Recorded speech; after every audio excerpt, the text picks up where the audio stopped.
বন্ধুরা, আপনার কি রাতে দুবারের বেশি ঘুম ভাঙে শুধু বাথরুমে যাওয়ার জন্য? জল কম খাওয়ার পরও কি বারবার প্রস্রাবের চাপ আসছে? দাঁড়ান, ভিডিওটি স্কিপ করার আগে নিজেকে একটি প্রশ্ন করুন। শেষ কবে আপনি শান্তিতে না উঠে পুরো রাত ঘুমিয়েছেন? আপনি হয়তো ভাবছেন, আরে বয়স হচ্ছে বা হয়তো ওয়েদার চেঞ্জ হচ্ছে তাই এমনটা হচ্ছে, কিন্তু বিজ্ঞান বলছে অন্য কথা। আপনার শরীর আপনাকে একটি ভয়ঙ্কর সিগন্যাল দিচ্ছে। আপনার এই বারবার বাথরুমে দৌড়ানো প্রমাণ করছে যে আপনার শরীরের সবচেয়ে দামি ফিল্টার, আপনার কিডনি, নীরবে ড্যামেজ হতে শুরু করেছে। আর সবচেয়ে ভয়ের ব্যাপার কি জানেন? কিডনি যখন 60 থেকে 70% নষ্ট হয়ে যায় তার আগে সে কোনো বড়সড় সমস্যার সিগন্যাল দেয় না। যখন দেয় তখন হয়তো ডায়ালিসিস ছাড়া আর কোনো রাস্তা খোলা থাকে না। আমি ডাক্তার অলোক দেবনাথ। আজকের এই ভিডিওটি কোনো সাধারণ আলোচনা নয়, এটি একটি সতর্ক বার্তা। আজ আমি আপনাদের চোখের সামনে এমন 4টি খাবারের কথা বলবো যা আপনারা প্রতিদিন খাচ্ছেন, স্বাভাবিকভাবেই খাচ্ছেন, কোনো চিন্তা ভাবনা ছাড়াই খাচ্ছেন, আর নিজের অজান্তেই একটু একটু করে নিজের কিডনিকে ভিতর থেকে মৃত্যুর দিকে ঠেলে দিচ্ছেন। এই 4টি জিনিসের মধ্যে অন্তত একটি ভুল আপনি আজ সকালেও করেছেন। কি সেই ভুল? জানতে হলে ভিডিওর একটি সেকেন্ডও মিস করবেন না, কারণ আজকের এই গুরুত্বপূর্ণ ভিডিওটিতে এমন কিছু বৈজ্ঞানিক তথ্য আপনাদের জানাবো যা এর আগে আপনারা কখনো শুনেননি বা আপনার ডাক্তারবাবু আপনাদের বলেননি, যে তথ্যগুলো আপনার কিডনিকে ধ্বংসের হাত থেকে বাঁচাবে। চলুন তাহলে বিজ্ঞানের আলোকে বিষয়টির একটু গভীরে প্রবেশ করা যাক। মূল আলোচনায় যাওয়ার আগে আপনাদের কাছে আমার একটি প্রশ্ন। ধরুন আপনার বাড়ির জলের ফিল্টারটা যদি ময়লায় জ্যাম হয়ে যায়, আপনি কি করেন? সেটা পরিষ্কার করেন, তাই তো? কিন্তু আমাদের শরীরের ভিতরে যে 20 লক্ষ ছোট ছোট ছাঁকনি বা ন্যাফ্রন দিনরাত 24 ঘন্টা আপনার রক্ত থেকে বিষাক্ত বর্জ্য পরিষ্কার করছে, তাদের কথা কি আপনি একবারও ভেবেছেন? আপনি ঠিকই ধরেছেন, সেটি হচ্ছে আমাদের শরীরের একটি গুরুত্বপূর্ণ অর্গান, আমাদের শরীরের ফিল্টার ইউনিট কিডনি।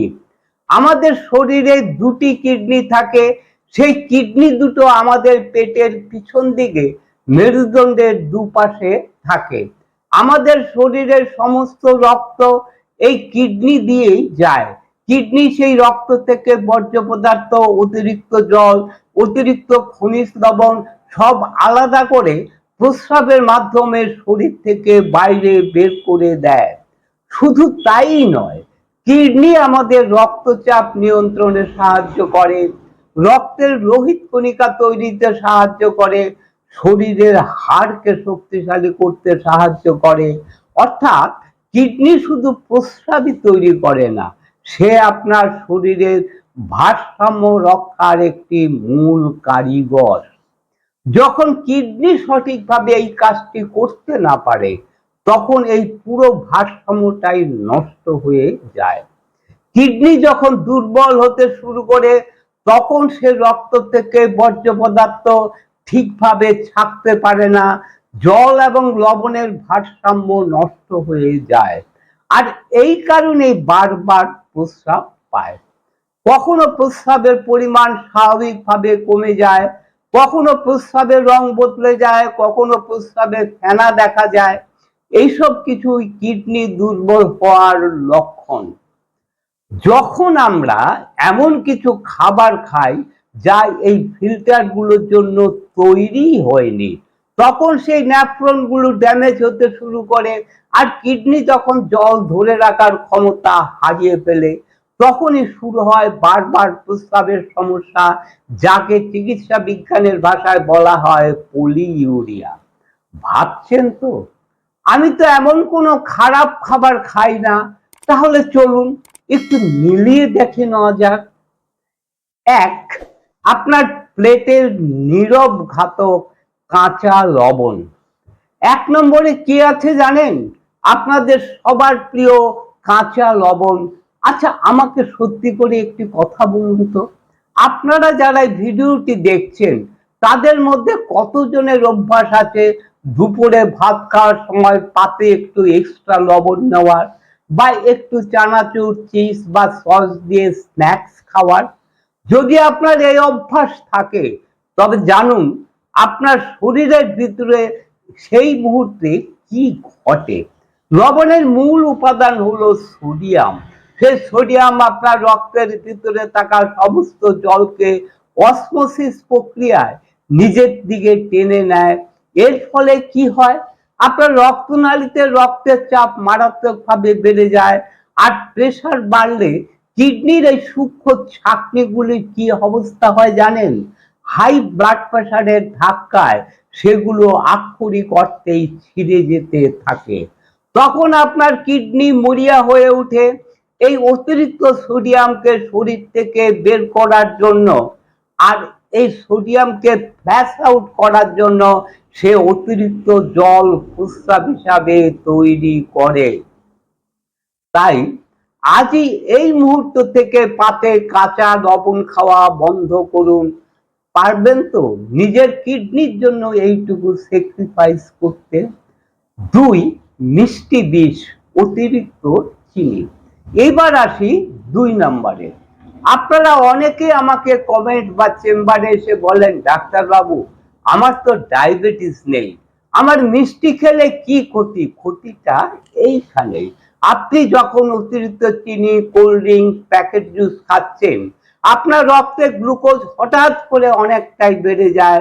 আমাদের কিডনি রক্ত থেকে গ্লুকোজ থেকে পুনরায় শরীরে ফিরিয়ে দেয়, কিন্তু রক্তে যখন গ্লুকোজের পরিমাণ একটা নির্দিষ্ট মাত্রা রেনাল থ্রেশহোল্ড ছাড়িয়ে যায় তখন কিডনি আর সেই অতিরিক্ত সুগার ধরে রাখতে পারে না, সে বাধ্য হয় গ্লুকোজকে প্রস্রাবের সাথে বের করে দিতে।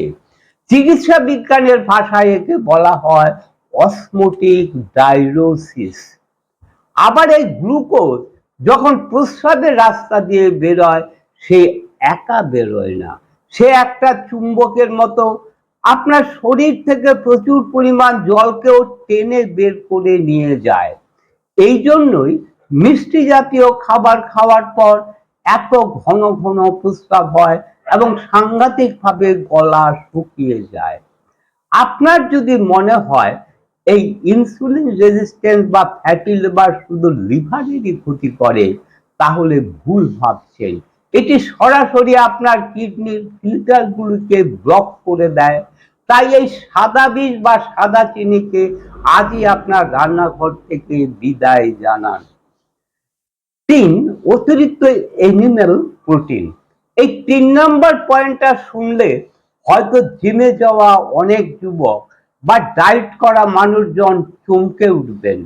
আপনি কি মাসল বানানোর জন্য বা ওয়েট লস করার জন্য রোজ প্রচুর পরিমাণে ডিম, মাংস বা প্রোটিন পাউডার খাচ্ছেন? আপনি কি জানেন আপনার এই অতিরিক্ত প্রোটিন প্রীতি আপনার কিডনির জন্য ওভারটাইম ডিউটির সমান? আমরা যখন প্রোটিন খাই লিভার সেই প্রোটিন ভেঙে ইউরিয়া, অ্যামোনিয়া এবং ইউরিক অ্যাসিডের মতন মারাত্মক কিছু নাইট্রোজেনাস বর্জ্য পদার্থ তৈরি করে। আপনি যত বেশি প্রাণীজ প্রোটিন খাবেন রক্তে এই বর্জ্য তত বাড়বে। এই আবর্জনা শরীর থেকে বের করার জন্য কিডনিকে তার ফিল্টারেশন রেট বা ছাকার গতি অস্বাভাবিকভাবে বাড়িয়ে দিতে হয়। চিকিৎসা বিজ্ঞানের ভাষায় একে বলে গ্লোমেরুলার হাইপার ফিল্ট্রেশন।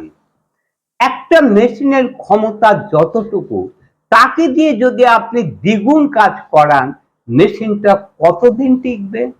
আপনার কিডনির কোষগুলিও এইভাবেই ক্লান্ত হয়ে ধ্বংস হচ্ছে।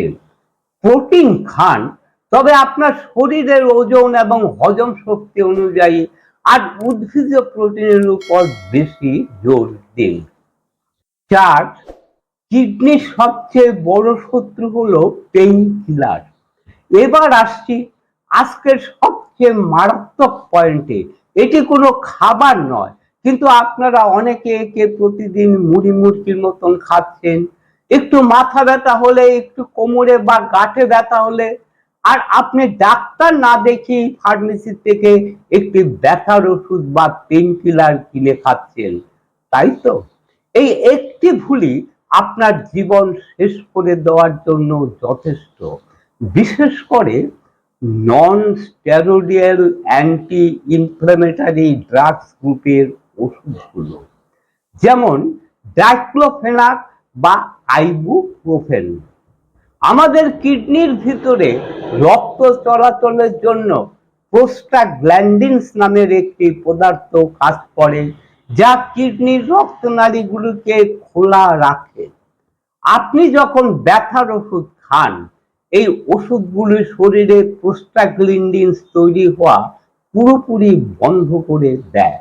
ফলে কিডনির রক্তনালীগুলি সংকুচিত হয়ে যায়, ভ্যাসোকনস্ট্রিকশন হয়, যার ফলশ্রুতিতে কিডনিতে রক্ত চলাচল মারাত্মকভাবে কমে যায়। ভেবে দেখুন, একটি অঙ্গ যে সারাদিন আপনার রক্ত পরিষ্কার করছে, সে নিজেই যদি রক্ত না পায়, তাহলে সে বাঁচবে কি করে? অক্সিজেনের অভাবে কিডনির নেফ্রনগুলো শুকিয়ে মারা যেতে শুরু করে। চিকিৎসা বিজ্ঞানের ভাষায় যাকে বলা হয় ইসকেমিক নিউরোপ্যাথি। তাই নিজে নিজে ডাক্তারি না করে এই পেইন কিলার খাওয়া আজই এই মুহূর্ত থেকে বন্ধ করুন। বন্ধুরা, বারবার প্রস্রাব হওয়াকে সাধারণ বিষয় ভেবে উড়িয়ে দেবেন না। শরীর আপনাকে অ্যালার্ম দিচ্ছে, সেই অ্যালার্মকে মিউট করবেন না। আজ যে 4টি পয়েন্ট নিয়ে আলোচনা করলাম, আপনারা আমাকে নিচে কমেন্ট করে সত্যি কথাটা জানান।